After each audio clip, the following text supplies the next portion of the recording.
Hi, today I want to print the remainder of the background of my work. So I am going to print this block here, which is the block that I cut to look like brush printing, and I'm going to combine it with the wood grain on the U log. And it's a little bit of a tricky fit because I have got to work out how to get the brush block blended up into the wood grain in a natural way, so it's not like a clunky transition. So I'm going to work my way through. First of all, I'm going to print the brush print block, and then I'm going to print the U block. So I'm going to show you both of those. And this block, which is on the back of the first block I printed, I'm just going to damp it. It is slightly damp already because I was just having a little go with it while we were setting it up, so I'm just going to make sure that's damp. So up at the top here, it's not really a finished cut because I don't really want to use this bit. I might do if I feel the print needs it, but what I'm kind of hoping is that when I print, I'll get the ink to kind of fade out around here so that when I print the wood grain, they marry. And I quite often do this when I'm printing Japanese woodblock, where I will print a block and I'll print the next block in sequence and see how it looks, and I may go back then to the first block and print another layer to make an adjustment. So it's not like I print all the blocks one after the other and everything's perfect. I might at some point decide to go back and do an additional printing. And that's kind of what proofing is all about. It's working out the steps of the dance, if you like, before the final editioning, where I do need to know where I'm going with it. So let's see how we get on with this. And I'm just going to mop that off. Damp towel as always, just mopping back. Yeah. And the colour that I'm using is the first colour that I printed the background. So it's really going back to that first paint. So a very thin pale layer here. And I may adjust that as I go on. So a little bit of that. And I will probably print this twice and put a shading down at the bottom. I think I'm going to need it. So we'll see how we get on. And I'm using the Bokashi brush. I'm not using it to do the shadings. So this is the brush I used in the last film to do my shading, which is why it's got the pink tape on it. But here I'm just using it like any other printing brush all over. Now, as I get near the top, I'm just going to, I'm not doing a shading here. I'm just sort of doing a little bit, slightly less inking. Okay, so I'm going to try that and see how we get on. I'd rather start cautious and build up than get it wrong. So let me just see, I've got a print to do.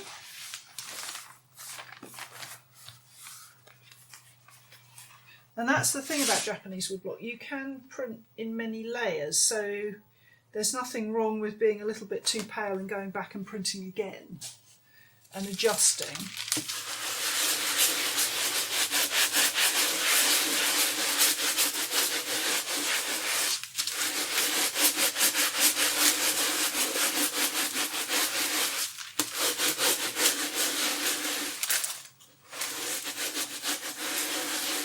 Oh, look, yeah.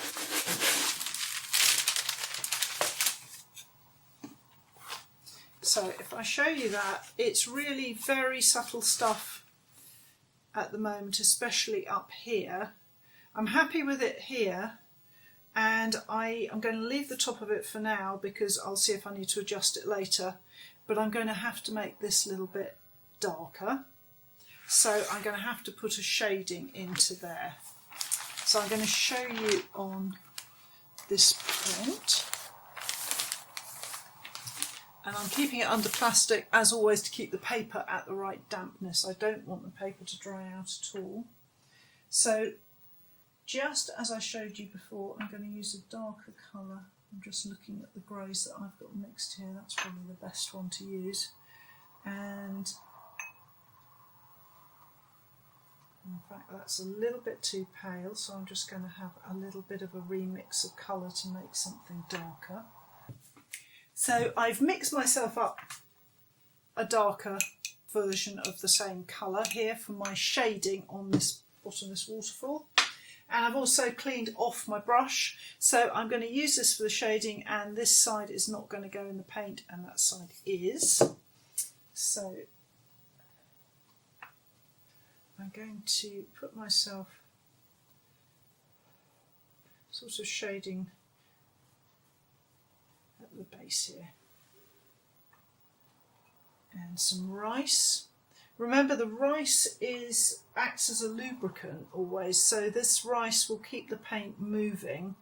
So if you're trying to do shadings or anything, you find the paint's like stuck to the wood and isn't moving, rice is always going to help it along. So now I'm just using the back of the brush here to blend, and then I'm going to come flat on the wood and just start working around. So when you've got a block like this with a sort of very random edge, the last thing you want is anything too clunky. We don't want any kind of edges where it's a straight edge. So I'm just going to take my time and work my way around. So here, for example, I've got the bokashi finishing about sort of halfway along the block, and I want to make absolutely sure that it works with the shape of the block and it's not just like a clunky straight edge. Okay. And just making sure that I've got it down here. It's really important when you do Japanese woodblock just to be patient. You know, it takes time. It takes time to get the hang of it, and it also takes time to make the print. So just, you know, be calm.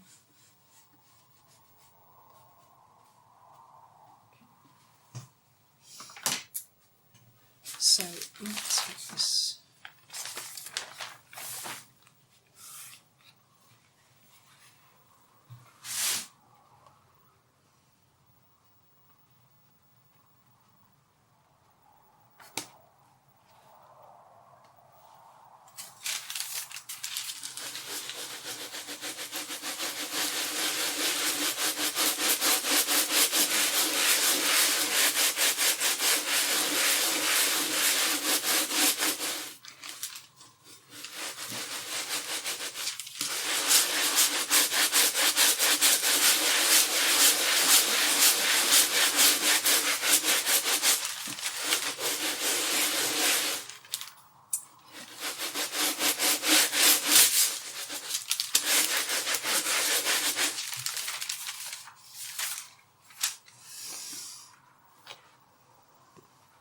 So now you can see I'm getting a better shading on the basis of the bottom of the print. I'm just going to give that a little blot though. I think there's a little bit of excess paint on there, so I'm just going to blot that with newsprint. Yeah, okay, that's better. So now I've got the bottom part fading up like so. I need to go on to printing that U block. And because the U block is a big beast, I'm just going to have to rearrange the table a little bit to print it. So I'll be back in a second. So here is my piece of yew wood, and hopefully you'll have seen the previous film where I set all this up so it's lined up in the right place. I was using a book at the time to line everything up to fill this space here, but we've replaced that now with a couple of bits of wood. So those two bits of wood are going to help to hold the paper at the right height to take the print. And I'm using this plastic Mylar to replace the cutting because I don't want to damage the wood. So I'm just going to use these bits of Mylar. So I'm just going to fold them out of the way a bit while I damp up. And I don't want to use very much of this wood when I come to print. I'm really only interested in this area around here. So sort of the very top of the gully in the print, and I just want to make use of this gorgeous sort of swirly shape here. So I'm being a bit careful about where I damp. And I don't want to over damp the wood either, because there's lots of holes in this plank, and I don't want to sort of get loads of water in the holes and stuff, so I'm using a bit of discretion here to make sure it's damp but not too damp. Just giving it a little massage. Okay. If you use wood like this, wood will respond very differently, so you'll have to kind of experiment with testing your plank. I mean, this one, for example, there's tannin coming out of it, and that's affecting the colour slightly, and I kind of like that. I'm quite happy for that to happen on this particular image, but the tannins are slightly brown, and we'll see if that's settled or if it's still doing it. So what I'm going to do is to ink up like a bokashi, so like a shading. I'm just coming around the areas that I'm interested in to ink up. Okay, and I'm using a fairly subtle pale dilution of the paint, same colour as the rest of the background, just a different dilution. And some rice. And I'm using the bokashi brush as a bokashi brush, so again, pink side has no paint. But I'm also going to use how I print, how I control the pressure for printing this to help me in getting this right. So this little bit of Mylar is where the waterfall is, so I'm just being a bit careful. Okay. You know, it would have been much easier in a way to cut the waterfall out, but then it would have spoiled the block for using for other things, and I can't bear that. So, okay. So now I've worked the paint in. I'm going to put the edges back, so this is where the block ends. And make sure that that little bit is in place. And to get my paper, I've had to move that out of the way. So back to my print here.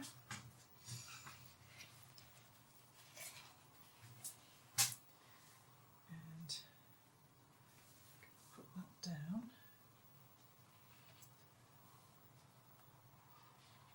And I need to be really careful because I need that Mylar sheet just to be, there we go.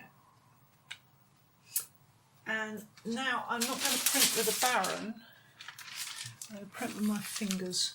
Need the baking parchment so that my fingers can move smoothly.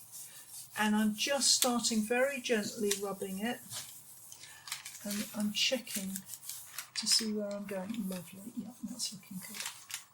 And so, of course, because I'm in control of where the pressure is, it's only 3 fingers I'm using, I can really sort of be delicate about it and control the pressure and keep looking and seeing where I need more pressure.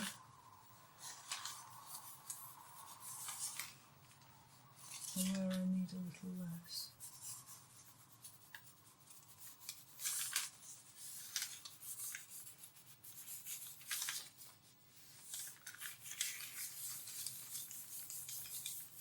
So it may be that I need to go back to the other block to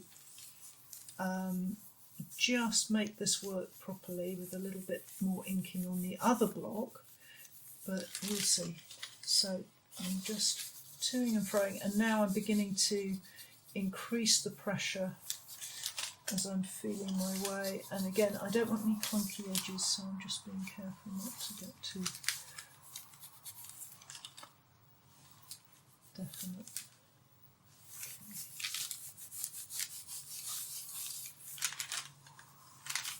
Okay. And then a little bit more pressure as I'm getting near the edge here of the gorge to get a little bit more detail and to make the most of that lovely wood grain. And also, the thing about a gnarly piece of wood like this is it's not flat, so I'm really having to kind of work my fingers in. There we go.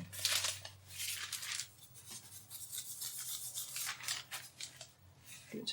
Okay. So I think that'll do to show you. So now you can see. Let's just put that. So it's like a mess. You can see I've got this nice wood grain coming up, and I'm going to go back to the other block now and just do a little extra printing at the top here just to bring that into focus. So that can go back in the damp.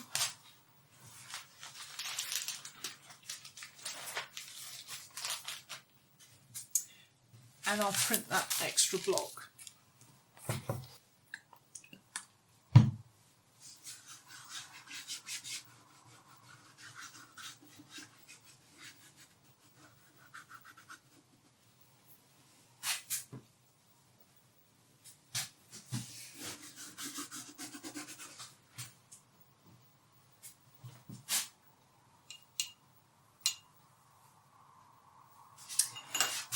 So now I've got the block back, the brushwork block back, I'm just going to put a tiny bit of colour up here, a little bit more to marry the two blocks together.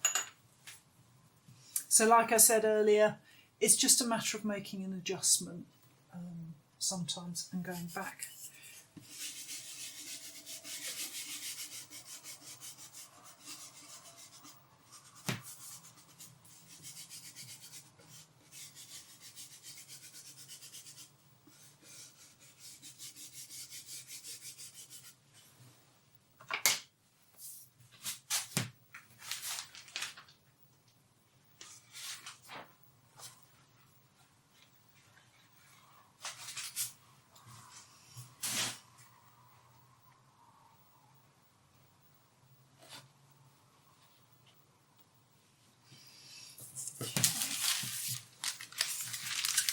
And again, I'm going to be really careful about how much pressure I put on here and exactly what I'm doing. It's better.